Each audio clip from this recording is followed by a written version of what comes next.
TunePocket.com. ચાલો છોકરાઓ, આપણે આગળ વધીએ. આજનો આપણો ટોપિક છે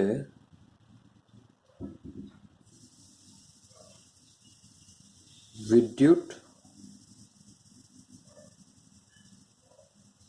ચુંબકીય વિકિરણનો સ્વભાવ.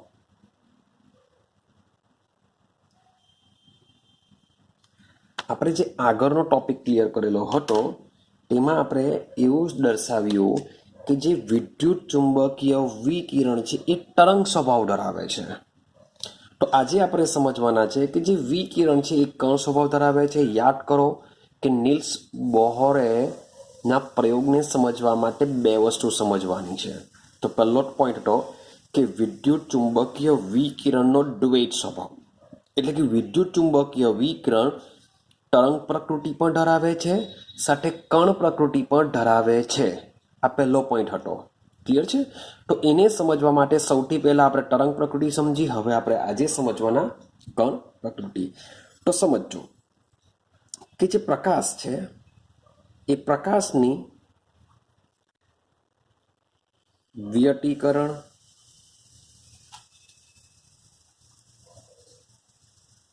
વિવર્તન. તો વ્યતિકરણ અને વિવર્તન જેવી ઘટના છે તે વિદ્યુત ચુંબકીય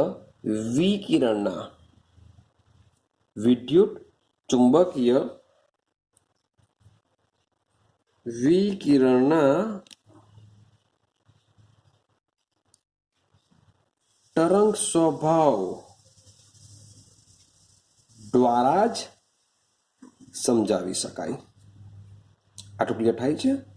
મીન્સ કે પ્રકાશની આ જે વ્યતિકરણની ઘટના છે, વિવર્તનની ઘટના છે, એ જો તમારે સમજવી હશે, એના પ્રયોગોના પરિણામોને સમજવા હશે, તો તમારે વિદ્યુત ચુંબકીય વિકિરણ તરંગ સ્વભાવ ધરાવે છે ત્યારે જ સમજાવી શકાય. પણ ત્યાર પછીની વાત કરીએ, માની લો કે જે કાળો પદાર્થ છે, તો કાળા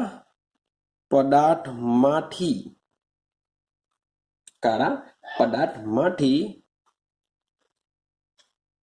ઉત્સર્જિત થતા વિકિરણને સમજવું હોય, વિકિરણનો સ્વભાવ સમજવો હોય, પછી ધાતુની સપાટી પર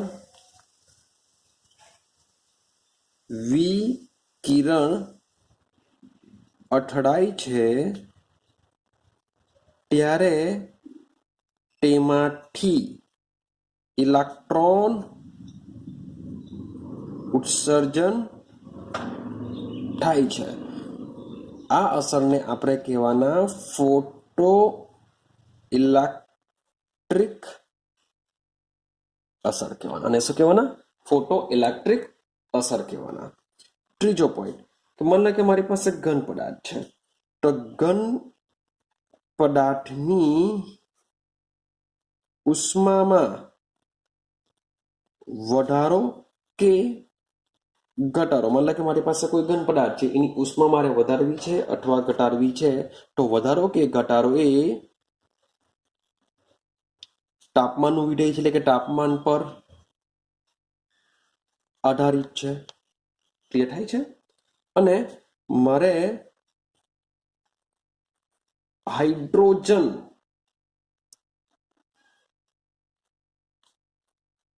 વર્ણપટમાં રેખાને સમજવું છે.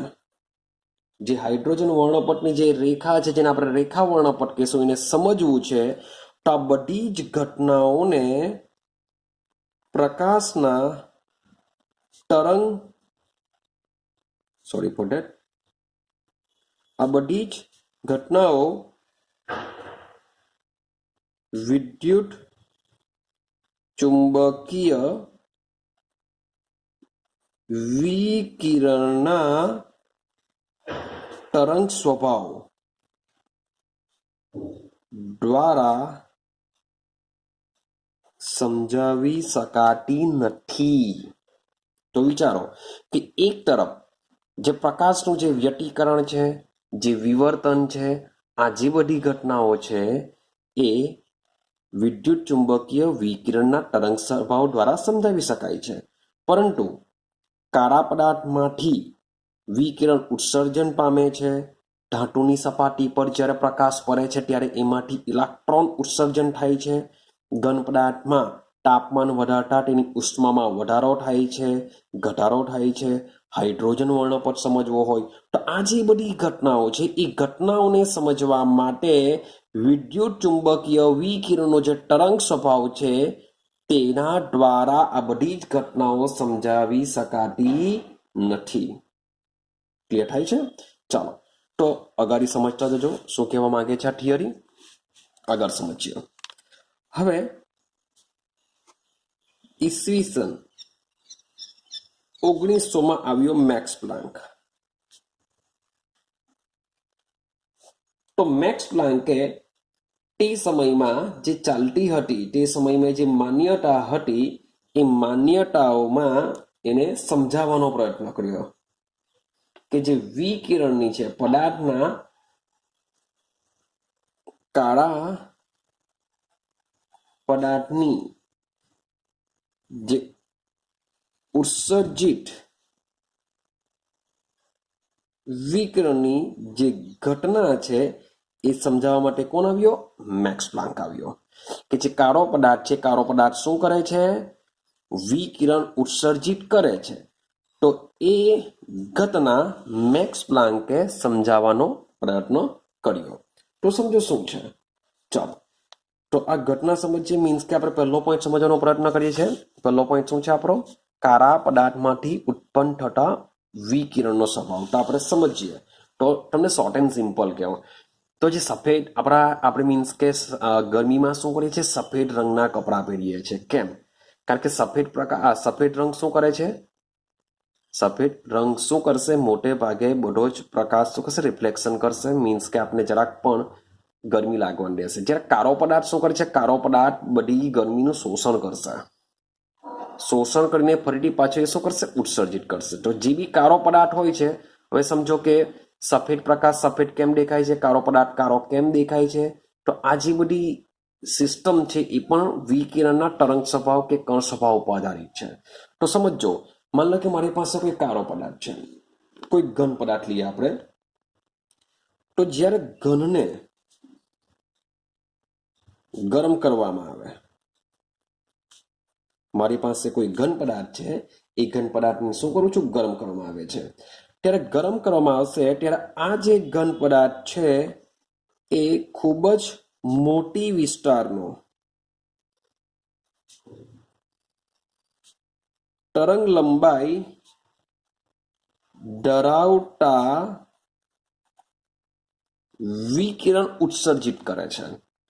જ્યારે ઘન પદાર્થને ગરમ કરવામાં આવે છે ત્યારે મોટી વિસ્તારની તરંગ લંબાઈ ધરાવતા શું કરે છે? વિકિરણ ઉત્સર્જિત કરે છે.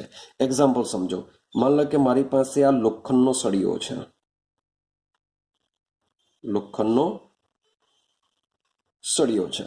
ચાલો, જ્યારે આપણા હાથમાં પકડેલો હશે ત્યારે કેવો હશે? એકદમ ઠંડો હશે.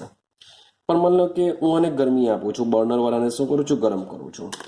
તો બર્નર વડે તમે જેમ જેમ એને ગરમી આપતા જશો તેમ તેમ આ જે લોખંડનો સળિયો છે, જે ભાગમાં તમે ગરમી આપશો તે કેવો થશે? થોડો લાલ થશે. કેવો થશે? થોડો લાલ થશે. ભાઈ કામ કરીએ, હજુ પણ આપણે શું કરીએ? હજુ પણ વધુ ગરમી આપીએ. મીન્સ કે આ જે સળિયો છે એને હજુ વધારે ગરમી આપી તો હજુ વધારે ગરમી આપી તો શું થશે? હજુ વધારે લાલ થશે. શું થશે? વધુ લાલ થશે. હજુ જેમ જેમ તમે તાપમાન વધારતા જશો તેમ તેમ એ પછી એ સફેદ થાય છે અને એકદમ જ ઊંચા તાપમાને આ કંઈક વાદળી રંગનો બને છે. એવું તમે ઓબ્ઝર્વેશન તમને હશે કે સળિયાને જ્યારે ગરમ કરવામાં આવે છે ત્યારે શરૂઆતમાં ઓછા તાપમાને લાલ રંગનો થાય છે. ત્યારબાદ તાપમાન વધારવામાં આવે તો લાલ રંગનો થાય છે. હજુ પણ તાપમાન વધારતા જશો ત્યાર પછી એ સફેદ રંગનો બને છે અને પછી એ વાદળી રંગનો બને છે. ક્લિયર? તો આ જ વસ્તુ હવે આપણે આવૃત્તિના સંદર્ભમાં સમજીએ, કારણ કે આપણે એ જ બધું વસ્તુ સમજીએ છીએ. તો આવૃત્તિના સંદર્ભમાં જો સમજીએ તો સમજો, હવે જેમ જેમ આપણે આ બાજુ જઈએ છીએ તેમ તેમ આપણે શું કરીએ છીએ? તાપમાન વધારતા જઈએ છીએ. તાપમાન વધારતા જઈએ છીએ. હા કે ના? કે લાલ, વધુ લાલ, સફેદ થયો, વાદળી થયો. તો જેમ જેમ આપણે મીન્સ કે આ કલર બાજુ આ બાજુ જઈએ છીએ તેમ તેમ શું કરીએ છીએ? આપણે તાપમાન વધારતા જઈએ છીએ. હવે જેમ જેમ આપણે તાપમાનને વધારતા જઈએ છીએ તેમ હવે આવૃત્તિનું જો વિચારીએ તો આવૃત્તિ નીચા મૂલ્યથી ઊંચા મૂલ્ય તરફ જાય છે. કેવી રીતના? તો સમજો, તો આપણે ગઈકાલે એક પારજાંબલી વિકિરણ જોઈને આવ્યા હતા. મીન્સ કે આપણું પારજાંબલી વિકિરણનું જે વર્ણપટ છે એ વર્ણપટ જેને આપણે કહેશું વિદ્યુત ચુંબકીય વર્ણપટ સમજીને આવેલા હતા. તો તમારી બુકમાં ઓલરેડી વિદ્યુત ચુંબકીય વર્ણપટ છે જ, ને જે આપણે જાનીવાલી પીનારા સ્વરૂપે જોઈએ છે. જાંબલી નીલો, વાદળી લીલો, પીળો, નારંગી, રાતો. જે રાતો છે એનો મતલબ થશે લાલ. ક્લિયર? નારંગી, પીળો, લીલો, અહીંયા તમને વાદળી રંગ જોવા મળે છે. ક્લિયર? અહીંયા તમને વાદળી ને અહીંયા તમને ભૂરો, નીલો એટલે ભૂરો, જાનીવાલી એટલે ભૂરો આવશે. તો આ જે રંગો છે, હવે સમજો કે જે લાલ રંગ હોય છે એ લાલ રંગની આવૃત્તિ તમે ચેક કરશો. લાલ રંગની તમે આવૃત્તિ ચેક કરશો તો એ આવૃત્તિ તમને અહીંયા કેવી જોવા મળશે? ઓછી હશે. જેમ જેમ આ બાજુ આપણે જાંબલી તરફ જઈએ છીએ તેમ તેમ આવૃત્તિ કેવી થતી હોય છે? વધતી હોય છે.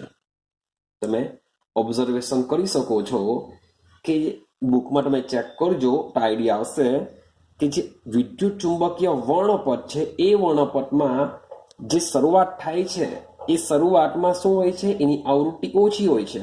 પણ જ્યારે જાંબલી પાસે જઈએ છીએ ત્યારે આવૃત્તિ વધે છે. હા, એટલું કહી રાખું કે તમારા વિદ્યુત ચુંબકીય વર્ણપટમાં નીચે જાંબલી પર 400 આપેલું હોય છે અને લાલ પર 750 આપેલું હોય છે. એ તરંગ લંબાઈ દર્શાવે છે. એ શું દર્શાવે છે? તરંગ લંબાઈ. એટલે કે તરંગ લંબાઈ ઘટે છે, પણ આપણે વાત ચાલે છે આવૃત્તિની. આવૃત્તિ શું થશે? વધશે. જેમ જેમ તાપમાન વધારવામાં આવે છે તેમ તેમ આવૃત્તિ વધતી જશે, પરંતુ સાથે સાથે તરંગ લંબાઈ કેવી થતી જશે? ઘટતી જશે. ક્લિયર થાય છે? તો તમે જોશો કે જે લાલ રંગ છે એ લાલ રંગ નીચી આવૃત્તિમાં હોય છે, જ્યારે વાદળી રંગ તમને ક્યાં જોવા મળશે? ઊંચી. લાલ રંગ કરતા વાદળી રંગ ઊંચી આવૃત્તિમાં તમને જોવા મળશે. ક્લિયર થાય છે? એટલે તાપમાન વધારતા જઈએ તેમ આવૃત્તિ પણ શું થશે? પદાર્થની વધતી જાય છે. આટલું ક્લિયર થયું? તો મીન્સ કે આ લાલ રંગ સામે દેખાશે તો મીન્સ કે એમાંથી ચોક્કસ જાતના વિકિરણો ઉત્સર્જિત થતા હશે તો જ આપણે લાલ દેખાય. આ વધુ લાલ કેમ દેખાશે? આવૃત્તિ ભાઈ આટલી આવૃત્તિ ધરાવતા વિકિરણ બહાર નીકળતા હશે. સફેદ કેમ દેખાય? વાદળી કેમ દેખાય? તો વાદળીની વાત એવી છે કે આટલી આવૃત્તિ ધરાવતા વિકિરણ શું કરશે? બહાર નીકળશે. મીન્સ કે જ્યારે લોખંડને ગરમ કરવામાં આવે છે, તાપમાન વધારવામાં આવે છે, ત્યારે એને ચોક્કસ ઉર્જા મળે છે ને એ ઉર્જા ધરાવતા વિકિરણો શું કરે છે? ઉત્સર્જિત કરે છે. ક્લિયર?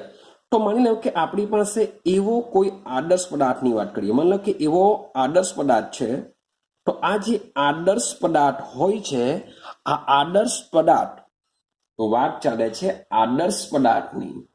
તો આદર્શ પદાર્થ હોય છે એ આદર્શ પદાર્થ કોઈ પણ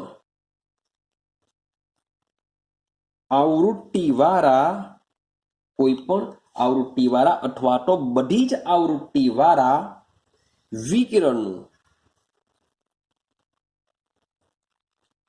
ભાઈ શોષણ અથવા તો ઉત્સર્જન કરી શકે છે.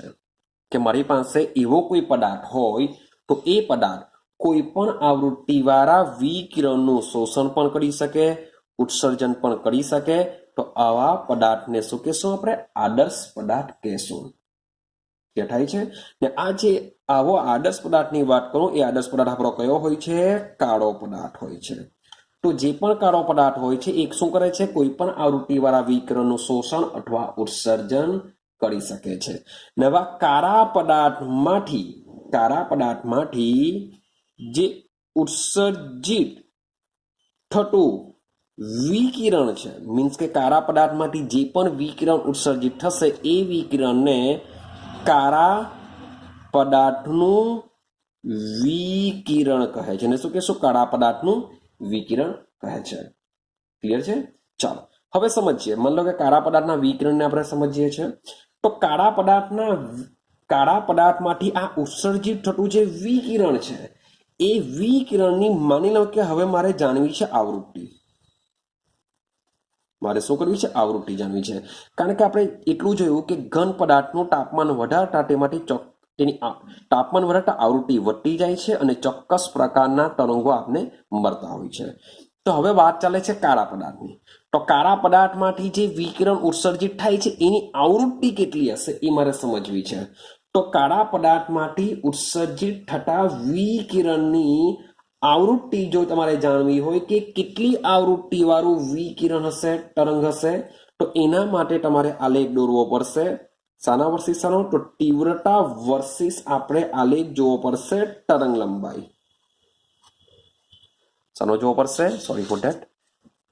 આપણે સમજવું પડશે તીવ્રતા વિરુદ્ધ તરંગ લંબાઈનો આલેખ જોવો પડશે અને તે પણ તાપમાનના સંદર્ભમાં. કારણ કે કાળા પદાર્થનું તાપમાન આપણે વધારતા જઈએ તો જે વિકિરણ ઉત્સર્જિત થાય છે તો એ વિકિરણની તીવ્રતા કેટલી હશે, એની તરંગ લંબાઈ કેટલી હશે એ જાણવાનો પ્રયત્ન કરીએ.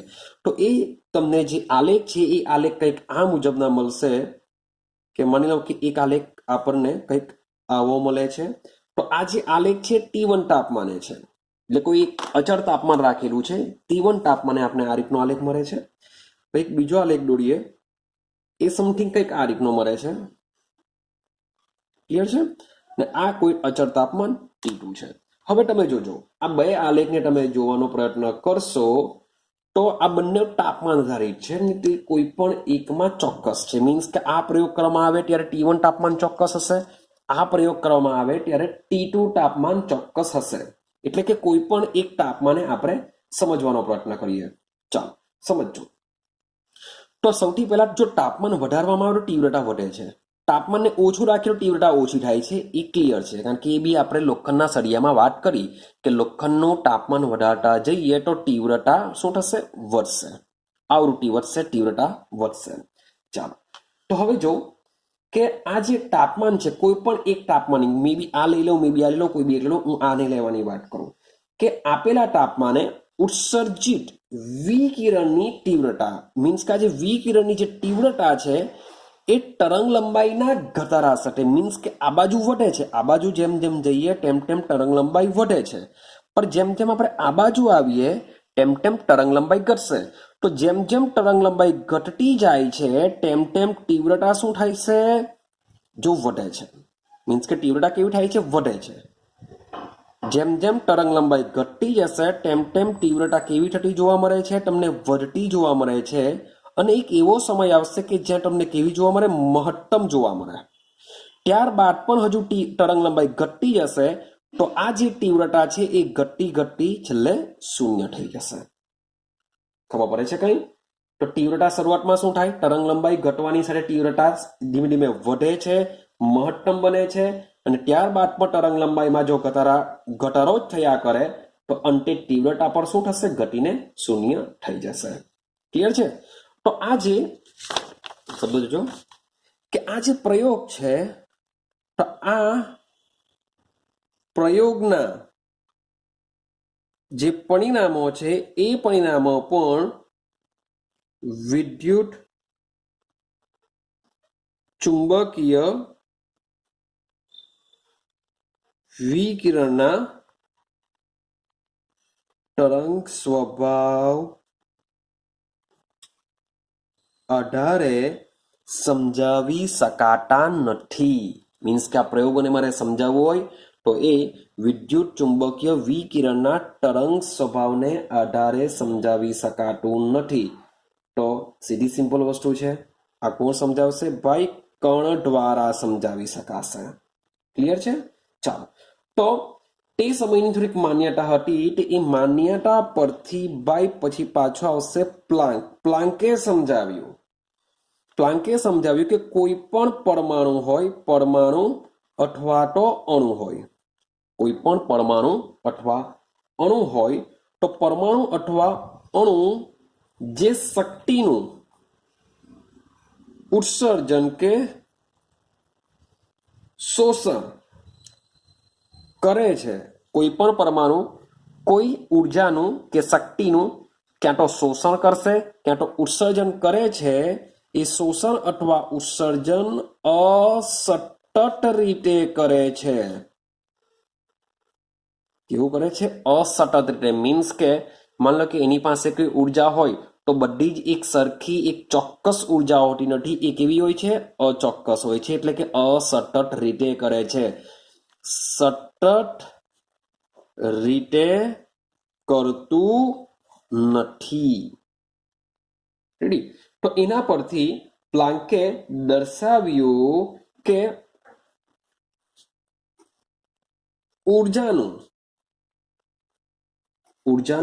સૌથી ઓછું પ્રમાણ અથવા મૂલ્ય, ઉર્જાનું સૌથી ઓછું પ્રમાણ જે શોષાય અથવા ઉત્સર્જાય, શોષાય અથવા તો ઉત્સર્જિત થાય છે, કે ઉર્જાનું સૌથી ઓછામાં ઓછું મૂલ્ય કે જેનું શોષણ થાય છે અથવા તો ઉત્સર્જિત થાય છે, તેને પ્લાન્કે ક્વોન્ટમ નામ આપી દીધું. કે કોઈ પણ પરમાણુ અથવા અણુ કોઈ પણ ઓછામાં ઓછું ઉર્જાનું જે શોષણ કરે છે અથવા ઉત્સર્જન કરે છે. મીન્સ કે કોઈ પણ પરમાણુ કે જે શરૂઆત કરશે ઉર્જાનું શોષણ કરવાનું અથવા તો ઉત્સર્જન કરવાનું, તો એ ઓછામાં ઓછું જે મૂલ્ય છે એને શું નામ આપ્યું છે? પ્લાન્કે ક્વોન્ટમ નામ આપ્યું છે. ક્વોન્ટમ મીન્સ કે ઉર્જા છે એક ચોક્કસ જાતની. ક્લિયર છે? ચાલો, તો વિકિરણની મીન્સ કે વાત તો વિકિરણ છે ચાલે છે. વિકિરણ શોષણ અથવા ઉત્સર્જન થશે, પણ વિકિરણ પાસે શું હોય છે? ઉર્જા હોય છે. તો વિકિરણના એક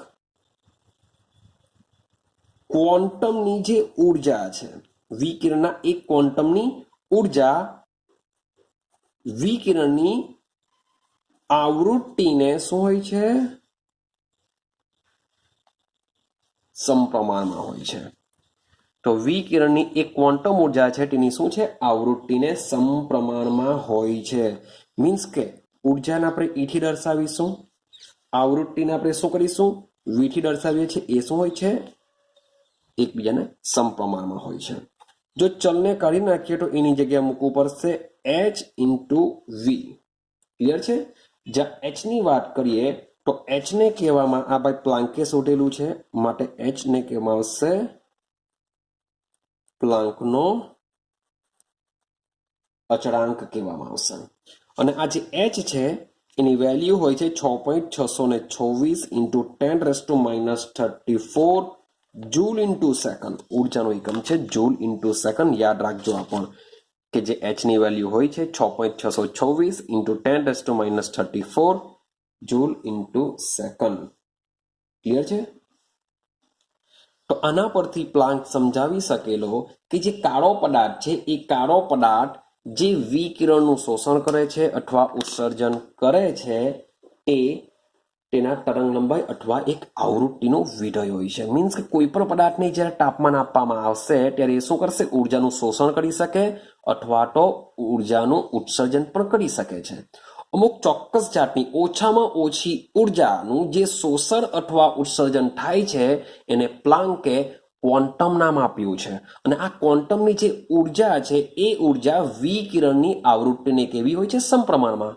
એટલે કે જો આવૃત્તિ વધે તો ઉર્જા વધે, આવૃત્તિ ઘટે તો ઉર્જા ઘટશે.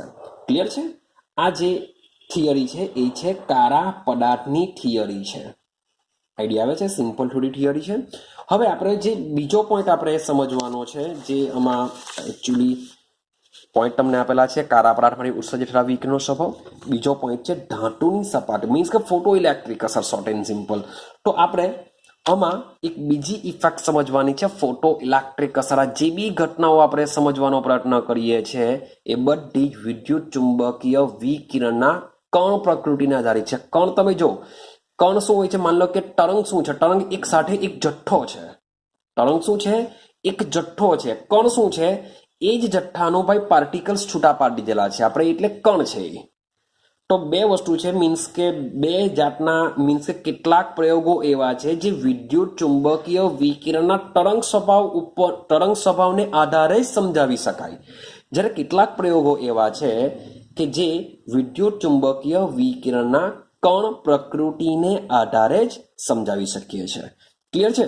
ચાલો, તો હવે આવી જ એક બીજી ઘટના સમજવાનો પ્રયત્ન કરીએ, ફોટો ઇલેક્ટ્રિક અસર, જે ઇમ્પોર્ટન્ટ છે, એક્ઝામમાં આવી શકે છે. તો હવે સમજીએ આપણે ફોટો ઇલેક્ટ્રિક અસર. ચાલો હવે સમજીએ ફોટો ઇલેક્ટ્રિક અસરને, સમજીએ કે ફોટો ઇલેક્ટ્રિક અસર શું છે. ક્લિયર છે? તો સમજતા જજો. મીન્સ કે આઈએમપી કહી રાખું, મીન્સ કે પૂછી શકાય તમારી એક્ઝામમાં કે ફોટો ઇલેક્ટ્રિક અસર સમજાવો. ચાલો તો સમજો ભાઈ, આ જે પ્રયોગ છે એ પ્રયોગ ઈસવીસન 1887માં એચ હર્ઝ,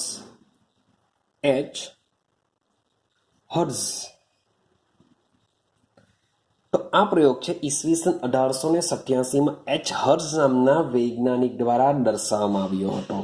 હવે એમણે શું કરેલું છે? તો એમણે કહ્યું છે કે કેટલીક, જે શબ્દ લખું છું કેટલીક, બધી જ ધાતુઓમાં આ વસ્તુ થતું નથી. કેટલીક ધાતુઓ, હવે કેટલીક ધાતુઓમાં કઈ કઈ આવી શકે? તો આવી શકે પોટેશિયમ, આવી શકે રૂબિડિયમ, આવી શકે સીઝિયમ એક્સેટ્રા. તો કેટલીક ધાતુઓને પ્રકાશના પુંજમાં રાખવામાં આવે છે ત્યારે તેમાંથી ઇલેક્ટ્રોન ઉત્સર્જિત થાય છે. તો આ અસરને ફોટો ઇલેક્ટ્રિક અસર કહેવામાં આવે છે.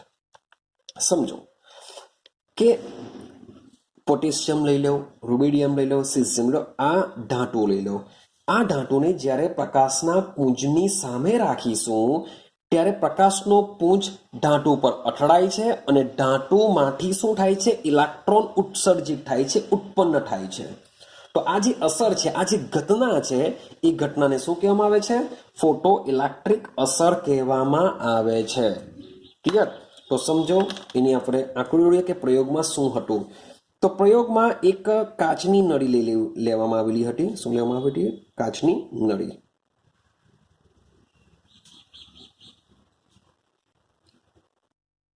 તો પ્રયોગમાં આ રીતની એક કાચની નળી લેવામાં આવી હતી. તો આ જે નળી છે એ નળીમાં અહીં એક ધાતુ રાખવામાં આવી, મીન્સ કે ધાતુની એક પ્લેટ રાખવામાં આવી હતી. શું હતી?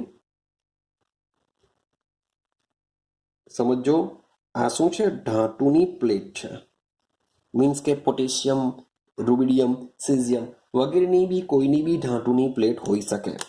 હવે આ જે ધાતુની પ્લેટ છે, તમને ખબર છે કે મીન્સ કે ઇલેક્ટ્રોન ઉત્સર્જિત થવાનો છે.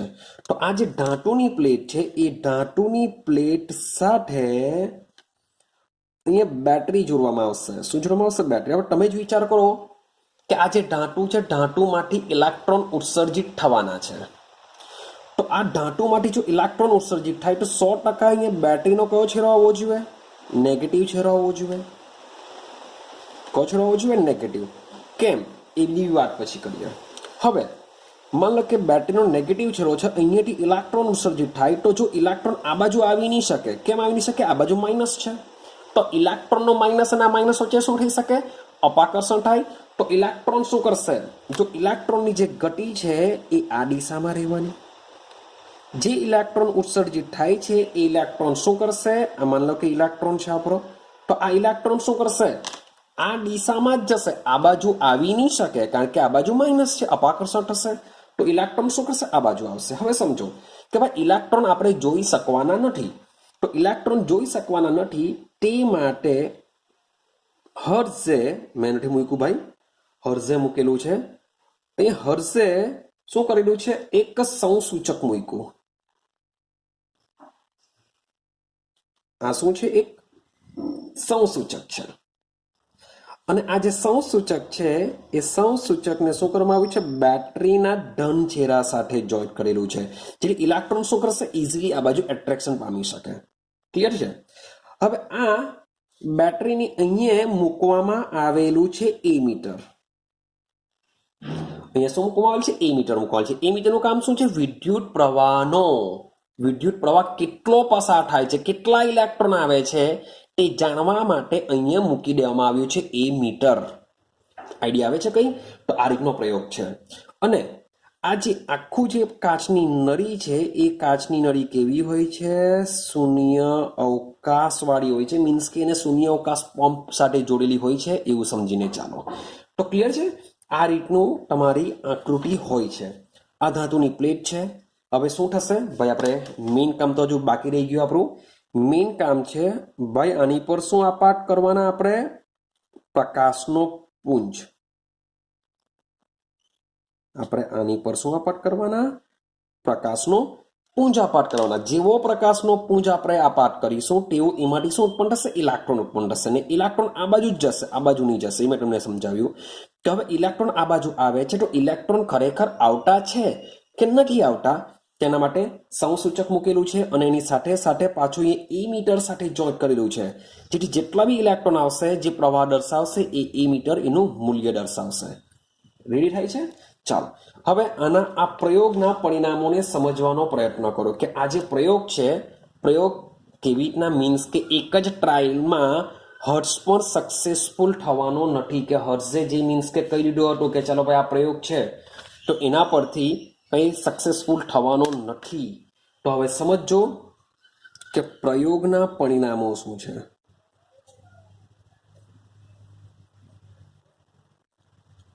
પ્રયોગના પરિણામોને સમજવાનો પ્રયત્ન કરજો. ક્લિયર થાય છે? ચાલો સમજો. તો આપણે વાત કરીએ પહેલો પોઈન્ટ ઉપર. સમજો ધાતુની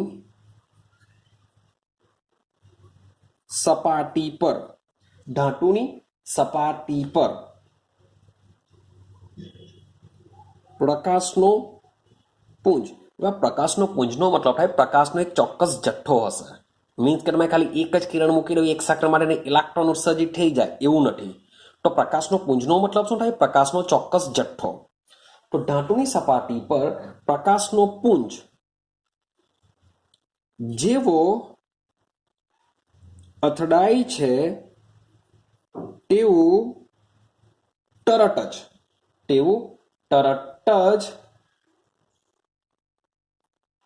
તેમાંથી ઇલેક્ટ્રોન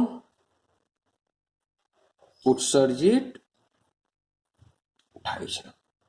ધાતુની સપાટી પર પ્રકાશનો પુંજ જેવું અથડાય છે તેવું તરત જ તેમાંથી શું થાય છે? ઇલેક્ટ્રોન ઉત્સર્જિત થાય છે. તો એનો મતલબ શું થશે કે જેવું પ્રકાશનું પુંજ ધાતુની સપાટી પર અથડાય તેવું તરત જ ઇલેક્ટ્રોન ઉત્સર્જિત થઈ જાય. એટલે કે પ્રકાશનું પુંજ પરે ભાઈ, પ્રકાશનું પુંજ મીન્સ કે ધાતુની સપાટી પર રહેશે 10-15 સેકન્ડ ને પછી ઇલેક્ટ્રોન ઉત્સર્જિત થાય એવું બનતું નથી. જેવું ધાતુની સપાટી ઉપર પ્રકાશનું પુંજ પડશે કે તરત જ સમય બગાડ્યા વગર ઇલેક્ટ્રોન શું થાય છે? ઉત્સર્જિત થાય છે. એવું એમણે પહેલા જોયું. ચાલો બીજો પોઈન્ટ સમજીએ. હવે ઇલેક્ટ્રોન ઉત્સર્જિત થવા લાગ્યા.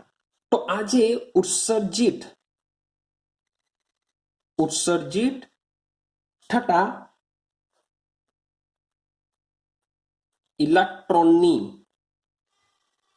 સંખ્યા કે જેટલા મીન્સ કે પ્રકાશનું પુંજ પરે છે ઇલેક્ટ્રોન ઉત્પન્ન થાય છે, તો આ જે ઉત્પન્ન થતા ઇલેક્ટ્રોનની જે સંખ્યા છે એ સંખ્યા પ્રકાશની તીવ્રતા અથવા તો તેજસ્વીતા બી લઈ શકો, તો પ્રકાશની તીવ્રતાને સમપ્રમાણમાં હોય છે.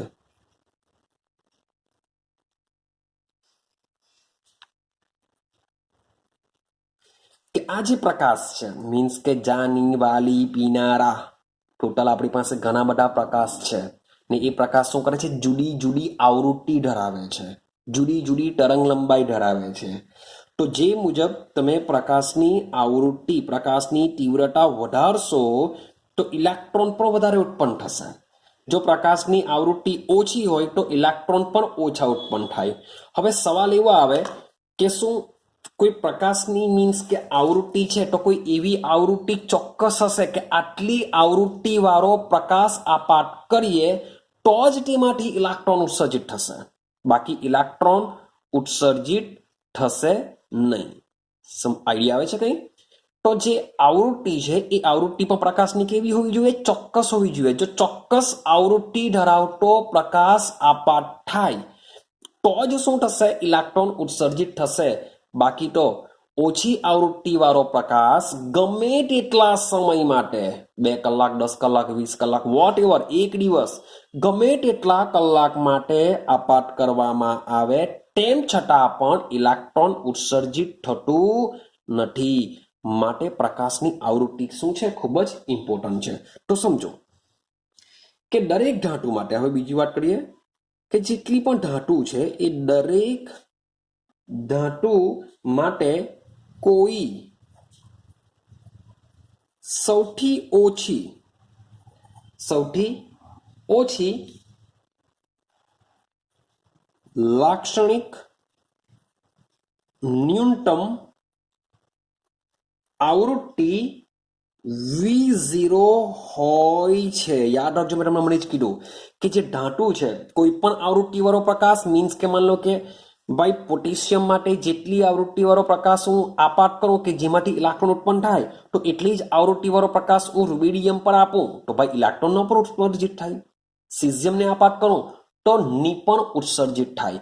તો જરૂરી નથી કે દરેકે દરેક ધાતુ માટે એક ધાતુમાં જેટલી આવૃત્તિ વાળો પ્રકાશ આપણે આપાત કરીએ છીએ તો એમાંથી ઇલેક્ટ્રોન ઉત્સર્જિત થઈ શકે. તો આટલી જ આવૃત્તિ વાળો પ્રકાશ કોઈ બીજી અન્ય ધાતુ પર આપાત કરીએ તો ભાઈ ઇલેક્ટ્રોન ઉત્સર્જિત ન પણ થઈ શકે. તો એવી દરેક ધાતુની વાત કરીએ તો દરેક ધાતુ માટે કોઈ ઓછામાં ઓછી ન્યૂનતમ લાક્ષણિક આવૃત્તિ હોવી જોઈએ. તો એ ન્યૂનતમ આવૃત્તિને આપણે શું કહીશું? V0 કહીશું. જો પ્રકાશ પાસે જે પ્રકાશ આપાત કરવાના છે એ પ્રકાશ પાસે આટલી આવૃત્તિ જો હોય, ધાતુની આટલી આવૃત્તિ હોય તો જ ધાતુ ઇલેક્ટ્રોન ઉત્સર્જિત કરી શકે છે. ક્લિયર છે? અથવા તો આના કરતા વધુ આવૃત્તિ વાળો જો પ્રકાશ હોય તો જ શું કરી શકે છે? ઇલેક્ટ્રોન ઉત્સર્જિત થઈ શકે છે. કંઈક આઈડિયા આવે છે? મીન્સ કે જે પ્રકાશ છે, આ થોડુંક સમજાવું છું કે પ્રકાશની જે આવૃત્તિ છે એ આવૃત્તિ કેવી છે? V0 કરતા ઓછી છે. તો V0 માન લો કે હું વાત ચાલે છે, આ વાત કરું છું સોડિયમ માટે. ચાલો ભાઈ, સોડિયમ ધાતુ છે મારી પાસે, રેડી છે? મારી પાસે સોડિયમ ધાતુ છે. તો સોડિયમ ધાતુ માટે વાત કરીએ તો સોડિયમ ધાતુ માટે એના પર જે મેં પ્રકાશ આપાત કરવામાં આવ્યો છે તો એ સોડિયમ ધાતુ V0 માન લો કે પ્રકાશની આવૃત્તિ, કારણ કે પ્રયોગ કરવામાં આવશે, એમને ખબર નહીં પડશે કે આ આવૃત્તિ સોડિયમની V0 કેટલી હશે, તો એના માટે પ્રયોગો કરવામાં આવશે જુદી જુદી આવૃત્તિ વાળા, કે જુદી જુદી આવૃત્તિ વાળા પ્રકાશને આપાત કરતા જાઓ. ક્યારે ઇલેક્ટ્રોન ઉત્સર્જિત થશે તેના પરથી આપણે સોડિયમની આવૃત્તિ ડિસાઈડ કરી શકીએ. કે સોડિયમ ધાતુ લીધી મેં કે V0 કરતા ઓછી આવૃત્તિ વાળો પ્રકાશ આપણે આપાત કર્યો પણ ઇલેક્ટ્રોન ઉત્સર્જિત નહીં થયા. પણ જ્યારે V0 જેટલી આવૃત્તિ વાળો પ્રકાશ સોડિયમ ધાતુ પર આપાત કર્યો ત્યારે આમાંથી શું થયું? ઇલેક્ટ્રોન ઉત્સર્જિત થયા. તો આ સોડિયમ ધાતુ માટે V0 આઈડિયા આવી ગઈ. એવી રીતના પોટેશિયમ માટે નક્કી કરવામાં આવ્યું, એવી રીતના રૂબિડિયમ માટે નક્કી કરવામાં આવ્યું. હવે સમજો કે માની લો કે સોડિયમ ધાતુ માટે V0 જેટલી આવૃત્તિવાળું પ્રકાશનું પુંજ જો સોડિયમ પર આપાત કરીએ તો એમાંથી ઇલેક્ટ્રોન ઉત્સર્જિત થાય, પરંતુ મિનિમમ V0 જેટલી આવૃત્તિવાળું પ્રકાશ હોવું જરૂરી છે, અથવા તો V0 કરતા વધુ આવૃત્તિવાળું પ્રકાશનું પુંજ હોય તો પણ ઇલેક્ટ્રોન ઉત્સર્જિત કરી શકે છે, પરંતુ V0 કરતા ઓછી આવૃત્તિવાળું હોય તો ઇલેક્ટ્રોન ઉત્સર્જિત થતું નથી. આ માત્ર સોડિયમ માટે વાત કરી, એવી બીજી બધી ધાતુઓમાં બી આ જ પ્રમાણે હોય છે. તો દરેક ધાતુ માટે કોઈ સૌથી ઓછી લાક્ષણિક ન્યૂનતમ આવૃત્તિ કઈ હોય છે? V0. મીન્સ કે દરેક ધાતુ માટે આ V0 નું મૂલ્ય બી અલગ અલગ હોય છે, કે V0 જેટલી આવૃત્તિવાળું પ્રકાશનું પુંજ આપાત કરીએ તો જ ઇલેક્ટ્રોન ઉત્પન્ન થાય, અથવા આટલું જ આવૃત્તિવાળું પ્રકાશનું પુંજ આપાત કરવું પડે, અથવા આના કરતા વધારે આવૃત્તિવાળું પ્રકાશનું પુંજ આપાત કરવું પડે તો જ ધાતુમાંથી ઇલેક્ટ્રોન ઉત્સર્જિત થાય છે. તો આજે દરેકે દરેક ધાતુ માટે ઓછામાં ઓછી આવૃત્તિવાળું જે આ પ્રકાશનું પુંજ છે તેને કહેવામાં આવે છે થ્રેશોલ્ડ આવૃત્તિ, જેને ગુજરાતીમાં કહેશું ડેહલી આવૃત્તિ. આ ડેહલી જ છે, વિચારો, ડેહલી જ છે. આ ચોક્કસ છે કે આટલી હશે તો જ ધાતુમાંથી ઇલેક્ટ્રોન ઉત્સર્જિત થાય. આના કરતાં ઓછી આવૃત્તિવાળું પ્રકાશનું પુંજ હોય તો ઇલેક્ટ્રોન ઉત્સર્જિત થવાનું નથી, અને થ્રેશોલ્ડ આવૃત્તિ બી કહેવાશે. અને શું કહેવાય? થ્રેશોલ્ડ આવૃત્તિ. આટલું ક્લિયર થયું? ચાલો, તો મેં તમને હમણાં જ વાત કરી કે આ આવૃત્તિથી ઓછી આવૃત્તિવાળો પ્રકાશ ફોટો ઇલેક્ટ્રિક અસર ઉત્પન્ન કરતું નથી, પરંતુ આના કરતા વધુ આવૃત્તિવાળો જો પ્રકાશ હોય તો એ શું કરશે? ફોટો ઇલેક્ટ્રિક અસર દર્શાવે છે. ક્લિયર છે? ચાલો, આટલું રેડી.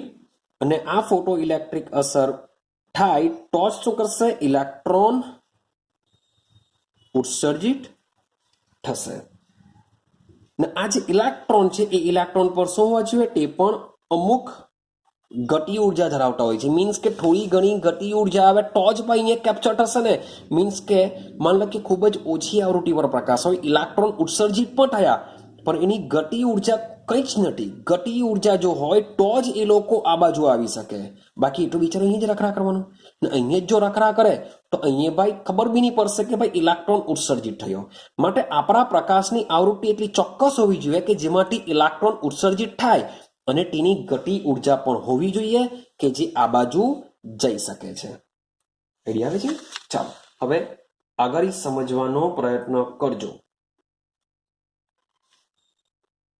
હવે મેં તમને ગતિ ઉર્જા વિશે વાત કરી, તો જે ઇલેક્ટ્રોનની ગતિ ઉર્જા છે એ ઇલેક્ટ્રોનની ગતિ ઉર્જા, તો ઇલેક્ટ્રોનની ગતિ ઉર્જા પર કોના પર આધાર રાખશે? પ્રકાશની આવૃત્તિ ઉપર. કે પ્રકાશની આવૃત્તિ જો વધારીએ તો ઇલેક્ટ્રોનની ગતિ ઉર્જા બી વધે. ભાઈ પ્રકાશની આવૃત્તિ જો ઘટાડીએ તો ઇલેક્ટ્રોનની ગતિ ઉર્જા બી શું થશે? ઘટશે. ક્લિયર છે? તો આ બધી જ જે ઘટના છે, આ બધી જ ઘટના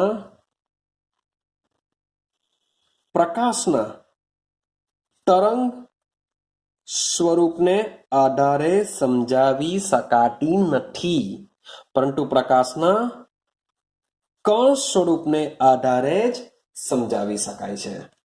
ક્લિયર થાય છે? કેમ?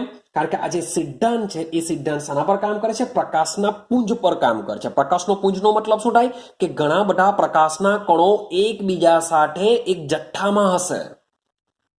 આપણે ટોટલી વાત જે ચાલે છે એ જ વાત ચાલે છે પ્રકાશના પુંજ. પુંજનો મતલબ શું થાય? પ્રકાશના ઘણા બધા કણો હશે. એ પ્રકાશના ઘણા બધા કણો ભેગા થઈને શું બનાવતા હોય છે? પ્રકાશનું પુંજ બનાવતા હોય છે. તો પ્રકાશના તો કણો જ છે ને, આપણે તો તરંગ સ્વરૂપે લીધું જ નથી. ક્લિયર થાય છે? માટે આ જે ફોટો ઇલેક્ટ્રિક અસર છે એ ફોટો ઇલેક્ટ્રિક અસરને પણ શાના દ્વારા સમજાવી શકીએ છીએ? પ્રકાશના કણ પ્રકૃતિને આધારે સમજાવી શકીએ છીએ. એટલે કે વિદ્યુત ચુંબકીય વિકિરણની કણ પ્રકૃતિને આધારે જ આપણે ફોટો ઇલેક્ટ્રિક અસર સમજાવી શકીએ છીએ. ક્લિયર છે?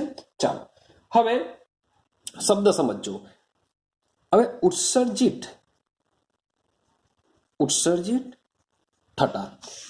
ઉત્સર્જિત થતા ઇલેક્ટ્રોનની સંખ્યા, કે મેં ધાતુ ઉપર શું કર્યું? પ્રકાશનું પુંજ આપાત કર્યું, તો ભાઈ ઇલેક્ટ્રોન ઉત્પન્ન થયા, એટલે કે ઘણા બધા ઇલેક્ટ્રોન ઉત્પન્ન થયા. ઉત્સર્જિત થતા ઇલેક્ટ્રોનની સંખ્યા અને ઇલેક્ટ્રોનની ગતિ ઉર્જા, આ બંને વસ્તુ પ્રકાશની તીવ્રતા ઉપર આધાર રાખે છે.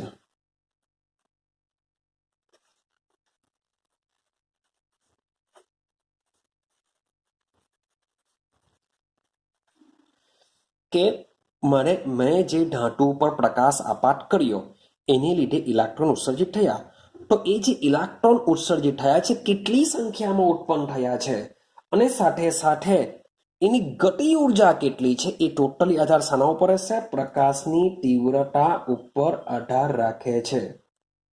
પરંતુ પ્રયોગો દ્વારા એવું સાબિત થયું છે, શબ્દ સમજો, પ્રયોગો દ્વારા એવું સાબિત થયું છે કે આ જે ઉત્સર્જિત થતા ઇલેક્ટ્રોનની જે સંખ્યા છે એ પ્રકાશની પ્રકાશની તીવ્રતા ઉપર આધાર રાખે છે.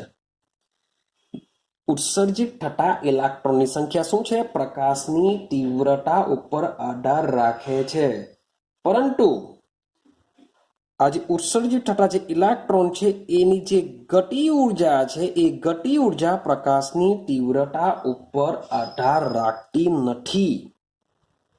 કે પ્રકાશની તીવ્રતા છે તો ઇલેક્ટ્રોન તો ઉત્પન્ન થઈ જશે, પ્રકાશની તીવ્રતા વધારી તો વધુ ઇલેક્ટ્રોન ઉત્પન્ન થશે. પણ પ્રકાશની તીવ્રતા આપણે વધારીએ કે ઘટાડીએ તો ઇલેક્ટ્રોનની જે ગતિ ઉર્જા છે એ ગતિ ઉર્જા પ્રકાશની તીવ્રતા ઉપર આધાર રાખતી નથી. કેવી રીતના? પ્રયોગો દ્વારા સાબિત થયું છે. કેવી રીતના સમજો, તો સમજો કેવી રીતના કહેવા માંગે છે. તો માની લો કે મારી પાસે લાલ પ્રકાશ છે. મારી પાસે શું છે? લાલ પ્રકાશ છે. તો આ લાલ પ્રકાશની જે આવૃત્તિ હોય છે એ આવૃત્તિ V બરાબર હોય છે 4.3 થી લઈને 4.6 ઇન્ટુ 10⁻14 હર્ટ્ઝના ગારામાં આવતી હોય છે. ક્લિયર છે? આ લાલ પ્રકાશની શું છે? તેજસ્વિતા છે, અથવા તો આટલી એની પ્રકાશની તીવ્રતા છે. ચાલો હવે આ જે લાલ પ્રકાશ છે એને શું કરીએ છીએ? આપણે પોટેશિયમ ધાતુ પર આપાત કરીએ છીએ. પોટેશિયમ ધાતુના ટુકડા પર આપાત કરીએ છીએ અને તે પણ કેટલા? 5 કલાક સુધી, અથવા તો એવું સમજી લો કે કોઈ બી કલાક ઉપર, તો 5 કલાક સુધી આપણે આપાત કરીએ છીએ. તો પણ ફોટો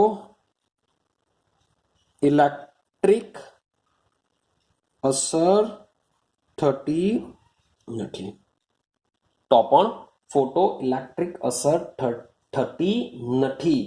પરંતુ આની કમ્પેરિઝનમાં આપણે શું કરીએ? નબળો પ્રકાશ લઈએ, નબળો પીળો પ્રકાશ લઈએ, પીળો પ્રકાશ. ક્લિયર છે? હવે આપણે લાલની જગ્યાએ જાની, વાલી, પીનારા, હવે આપણે પીળો પ્રકાશ લઈએ છીએ. તો આ પીળા પ્રકાશની આવૃત્તિ કેટલી હોય છે? 5.1 થી લઈને 5.2 ઇન્ટુ 10⁻14 હર્ટ્ઝની છે. તો અને આ પીળા પ્રકાશને જ્યારે પોટેશિયમ ધાતુ પર આપાત કરીએ છીએ ત્યારે શું થાય છે? ફોટો ઇલેક્ટ્રિક અસર જોવા મળે છે. તો એનો મતલબ શું થાય કે લાલ પ્રકાશને આપણે આપાત તો કરીએ, મે બી ઇલેક્ટ્રોન ઉત્પન્ન થતા હશે, પણ એ ઇલેક્ટ્રોનની ગતિ ઉર્જા એટલી હશે નહીં કે જે પેલા મીટર સુધી આવી શકે. જ્યારે નબળો પ્રકાશ, પીળો પ્રકાશ છે, જે આપાત કરીએ છીએ ત્યારે ઇલેક્ટ્રોન ઉત્પન્ન બી થશે, પણ એની ગતિ ઉર્જા બી હશે કે જે ઇલેક્ટ્રોન શું કરશે? પેલા મીટર સુધી પહોંચી શકે અને દર્શાવી શકે કે એની પ્રવાહ કેટલો આવે છે. ક્લિયર થાય છે આ વસ્તુ? તો એ પણ ઇમ્પોર્ટન્ટ છે. અને ફોટો ઇલેક્ટ્રિક અસર પીળા પ્રકાશમાં જોવા મળે છે, જ્યારે લાલ પ્રકાશમાં જોવા મળતી નથી. કેમ? કારણ કે જે પોટેશિયમ ધાતુ છે એ પોટેશિયમ ધાતુ માટે જે V0 નું મૂલ્ય હોય છે એ V0 નું મૂલ્ય કેટલું છે 5.0 ઇન્ટુ 10⁻14 હર્ટ્ઝ છે. શું છે 5.0 ઇન્ટુ 10⁻14 હર્ટ્ઝ. ટુ મીન્સ કે પોટેશિયમ ધાતુની આવૃત્તિ V0 થ્રેશોલ્ડ આવૃત્તિનું મૂલ્ય આટલું છે કે જે પીળા પ્રકાશમાં આવી જાય છે પણ લાલ પ્રકાશમાં આવતું નથી. હવે લાલ પ્રકાશ તમે ગમે તેટલી તીવ્રતાવાળો મૂકો, મીન્સ કે ઓછી તીવ્રતાવાળો ઓછો જથ્થો મૂકો કે ઘણો બધો જથ્થો મૂકો, આઈપાચ કરો પોટેશિયમ ધાતુને, તેમ છતાં પણ આમાં ફોટો ઇલેક્ટ્રિક અસર થશે નહીં. મીન્સ કે એની જે તેજસ્વિતા છે એ તેજસ્વીને મે બી ઇલેક્ટ્રોન ઉત્સર્જિત કરતા હશે પણ એની ગતિ હશે નહીં. પણ જ્યારે પીળો પ્રકાશ છે, વાત ચાલે છે પોટેશિયમ ધાતુ માટે, કારણ કે પોટેશિયમ ધાતુની V0 આટલી છે. હું એમ નથી કે લાલ પ્રકાશ ફોટો ઇલેક્ટ્રિક અસર નહીં દર્શાવી શકે.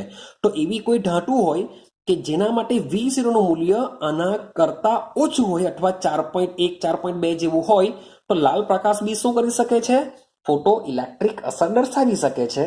પણ પોટેશિયમના કિસ્સામાં એની વેલ્યુ હોય છે 5.0 ઇન્ટુ 10⁻14 હર્ટ્ઝ.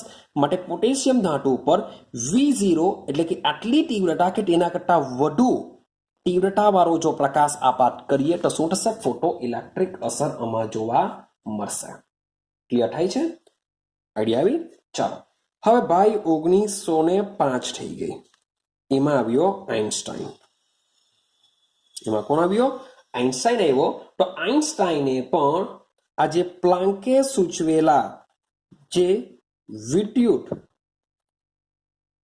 ચુંબકીય વિકિરણના જે સિદ્ધાંતો છે એ સિદ્ધાંતોનો ઉપયોગ ફોટો ઇલેક્ટ્રિક અસરને સમજાવવા માટે કર્યો હતો. ફોટો ઇલેક્ટ્રિક અસરને સમજાવવા માટે આઇન્સ્ટાઈને કર્યો હતો.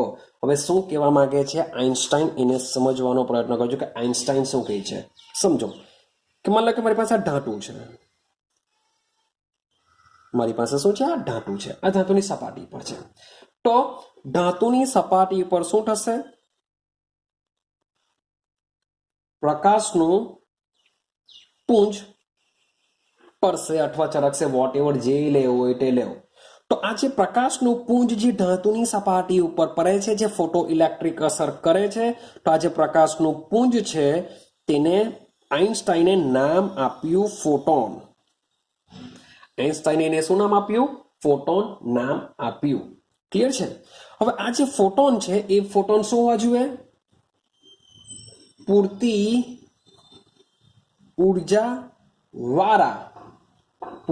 ઉર્જાવાળા હોવા જોઈએ. કારણ કે પૂરતી ઉર્જાવાળા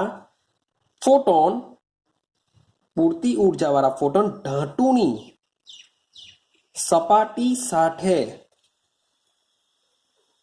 અથડાશે. પૂરતી ઉર્જાવાળા ધાતુની સપાટી સાથે અથડાશે. હવે થશે શું? હવે ખરેખર ધાતુમાં શું હશે? પરમાણુ હશે. ધાતુ શાનું બનેલું હશે? એનો બેઝિક ઘટક શું હશે? પરમાણુ હશે. ને આ જે પરમાણુ છે, પરમાણુમાં શું આવેલા હોય છે? ઇલેક્ટ્રોન આવેલા હોય છે. તો જોવા જઈએ તો આ જે પેલો ફોટોન છે કે જે પૂરતી ઉર્જાવાળો છે, એ ફોટોન જ્યારે ધાતુ સાથે અથડાય છે તો ખરેખર શું થશે? એ ફોટોન ઇલેક્ટ્રોન સાથે અથડાય છે. ને ઇલેક્ટ્રોન સાથે અથડાય છે તો આ ફોટોન પાસે જે બધી ઉર્જા હોય છે એ ઉર્જા બધી કોને આપી દેશે? ઇલેક્ટ્રોનને આપી દેશે. કે જેવો અથડાશે ફોટોન ઇલેક્ટ્રોન સાથે તો ફોટોન પાસેની જેટલી પણ ઉર્જા છે એ બધી ઉર્જા કોને આપી દેશે? ઇલેક્ટ્રોનને આપી દેશે. ને આ ઇલેક્ટ્રોનને આપી દેશે. એમાં કોઈ પણ જાતનો સમય બગડતો નથી. જેવો ફોટોન ઇલેક્ટ્રોન સાથે અથડાશે સીધી એનર્જી ટ્રાન્સફર થઈ જશે અને ઇલેક્ટ્રોન પાસે એનર્જી આવી જશે. ક્લિયર થાય છે?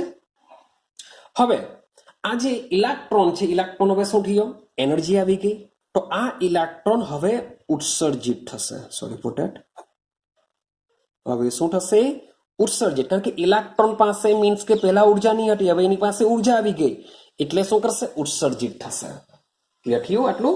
ચાલો હવે સમજો જેટલી વધારે ઉર્જા, જેટલી ફોટોન પાસે વધારે ઉર્જા એટલી જ ઇલેક્ટ્રોન વધુ ઉત્સર્જિત થાય, કારણ કે ફોટોન જેટલી ઉર્જા આપશે એ બધી જ ઉર્જા ઇલેક્ટ્રોન મેળવી લેશે, અને જેટલી ઉર્જા વધારે હશે એટલી જ ઇલેક્ટ્રોનની જે ગતિ ઉર્જા છે એ ગતિ ઉર્જા બી કેવી હશે?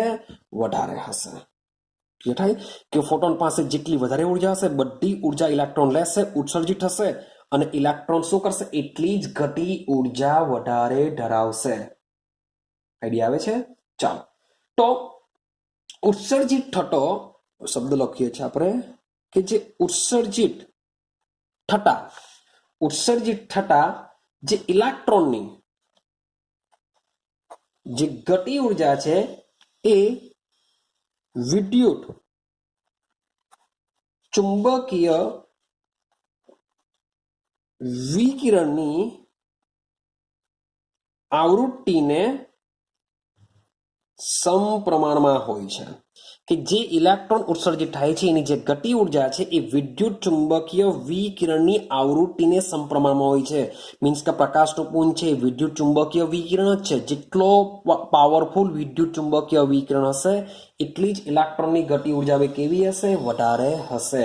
મીન્સ કે માની લો કે મેં તમને આગળ પોટેશિયમ માટે સમજાવ્યું કે પોટેશિયમ માટે 5.0 હોય છે, પીળો પ્રકાશ કામ કરશે. પણ પીળો પ્રકાશ ખૂબ જ ઓછો આપાત કરો તો ઓછી ગતિ ઉર્જાવાળા ઇલેક્ટ્રોન ઉત્સર્જિત થાય. પણ પીળો પ્રકાશની તીવ્રતા હું ખૂબ જ વધારી દેવ તો પોટેશિયમ ધાતુમાંથી જે ઇલેક્ટ્રોન ઉત્સર્જિત થશે એ ઇલેક્ટ્રોનની ગતિ ઉર્જા બી કેવી હશે? વધારે હોય છે. આઈડિયા આવે છે? ચાલો, તો ઇલેક્ટ્રોન ઉત્સર્જિત કરવા માટે હવે શબ્દ જો બોલું છું કે ઇલેક્ટ્રોન ઉત્સર્જિત કરવા માટે, કે માની લો કે એક ઇલેક્ટ્રોન ઉત્સર્જિત મારે કરવો છે તો ઇલેક્ટ્રોન ઉત્સર્જિત કરવા માટે ઓછામાં ઓછી ઉર્જા હોય છે HV0 જેટલી. કે માની લો કે મારે કોઈ બી ધાતુમાંથી ઇલેક્ટ્રોન ઉત્સર્જિત કરવો જ છે તો ઇલેક્ટ્રોન ઉત્સર્જિત કરવા માટે ઓછામાં ઓછી માની લો કે જરૂરી ઉર્જા કેટલી છે? HV0 છે. ક્લિયર? તો આપણે જેટલી મીન્સ કે જેટલી એનર્જી આપીએ છીએ એ એનર્જી માની લો કે હું HV જેટલી આપું છું, આ કેવી હશે? 100% વધારે હશે. આ ઓછામાં ઓછી જરૂરી ઉર્જા છે. તો ફોટોનની મીન્સ કે જે ફોટોનની ફેરબદલી ઉર્જાની જો વાત કરીએ તો ફેરબદલી ઉર્જા કેટલી થશે? HV માઇનસ HV0 જેટલી થઈ જશે. ક્લિયર છે? આટલી ઓછામાં ઓછી ઉર્જા એને જોઈશે જ. મે બી તમે HV જેટલું આપાત કરો છો તો આ બંનેનો તફાવત કેટલો થશે? HV માઇનસ HV0 જેટલો થશે. તો આના પરથી આપણે ઇલેક્ટ્રોનની ગતિ ઉર્જાનું સૂત્ર બની જશે. ઇલેક્ટ્રોનની ગતિ ઉર્જાનું સૂત્ર બનશે કે ઇલેક્ટ્રોનની ગતિ ઉર્જા HV is equal to HV0 plus 1/2 એમ. આપણે શું લખીએ છીએ? ME. એટલે શું? કે ભાઈ ઇલેક્ટ્રોનનું દર. આ ઈ શું છે? ઇલેક્ટ્રોનનું દર છે. તો ઇલેક્ટ્રોનની જે ગતિ ઉર્જા છે એ ગતિ ઉર્જા HV is equal to HV0 plus 1/2. એટલે કે મીન્સ કે ઇલેક્ટ્રોનની ફેરબદલી માટે આટલી ઉર્જા જરૂરી છે. આટલી ઉર્જા જો હોય તો એ ઉર્જા શું કરશે? ભાઈ ગતિ ઉર્જા મીન્સ કે 1/2 mv². યાદ છે? કે ઇઝ ઇક્વલ ટુ 1/2 mv². આ ગતિ ઉર્જાનું સૂત્ર છે, 9મા ધોરણમાં આવે છે. તો આ કે શું છે? કે જેટલી ઉર્જા ફેરબદલી પામે છે એની સંખ્યા. તો કે બરાબર 1/2 mv². આ કોની ઉર્જાની વાત ચાલે છે? ઇલેક્ટ્રોનની ચાલે છે. તો આ જે m છે એ કોનું દર હશે? ઇલેક્ટ્રોનનું દર હશે. v મીન્સ કે ઇલેક્ટ્રોનનો વેગ હશે. આ HV માઇનસ HV0, આ HV0 એ કોણ છે? કે ઓછામાં ઓછી આટલી ઉર્જા હોવી જરૂરી છે તો જ ઇલેક્ટ્રોન ઉત્સર્જિત થશે. આ જે HV છે આપણે જેટલો આપાત કરીએ છીએ પ્રકાશ એ HV દર્શાવે છે. તો એના પરથી આપણે ઇલેક્ટ્રોનની ગતિ ઉર્જાનું સમીકરણ દર્શાવી શકીએ કે HV is equal to HV0 plus 1/2 MeV². જ્યાં Me એ ઇલેક્ટ્રોનનો દર છે, V એ ઉત્સર્જિત થતા ઇલેક્ટ્રોનનો વેગ. આ શું છે? ઇલેક્ટ્રોનનો વેગ છે. V એ ઇલેક્ટ્રોનનો વેગ. હવે પ્રકાશની માની લો કે ઓછી તીવ્રતા વાળું પુંજ હોય તો એ વધુ તીવ્રતા વાળા પ્રકાશના પુંજમાં વધારે સંખ્યામાં ફોટોન ધરાવે છે. યાદ રાખજો કે ઓછી તીવ્રતા વાળા પુંજ કરતા વધુ તીવ્રતા વાળો જે પ્રકાશનો પુંજ છે તો સીધી સિમ્પલ વસ્તુ છે, પ્રકાશની તીવ્રતા ઓછી હોય તો પ્રકાશનો પુંજ ઓછો હોવાનો, પ્રકાશની તીવ્રતા જો વધારે હોય તો પ્રકાશનો પુંજ વધારે પ્રકાશની તીવ્રતા વધારે હોય અને પ્રકાશનો પુંજ વધારે તો પ્રકાશની તીવ્રતા વધારે તો ભાઈ ઉત્સર્જિત થતા ઇલેક્ટ્રોનની બી ગતિ ઉર્જા બી કેવી હોવાની હોય છે? વધારે હોય છે. તો આ બધી વસ્તુઓ છે ફોટો ઇલેક્ટ્રિક અસરની અંદર. એકવાર ધ્યાનથી સમજશો તો ખૂબ જ ઇઝી છે, એટલી બધી કંઈ ધાર નથી માનવાની આ થિયરીમાં, પણ જે બી મે બી એક્ઝામમાં તમારી આવી શકે. ક્લિયર છે? તો આટલે સુધી હું રાખું છું. આઈ હોપ સો કે તમને આ થિયરી આઈડિયા આવી હોય કે શું કહેવા માંગે છે ફોટો ઇલેક્ટ્રિક અસર. તો હવે આપણે નેક્સ્ટ વિડીયોમાં આના પછીના ટોપિક સાથે મળીશું.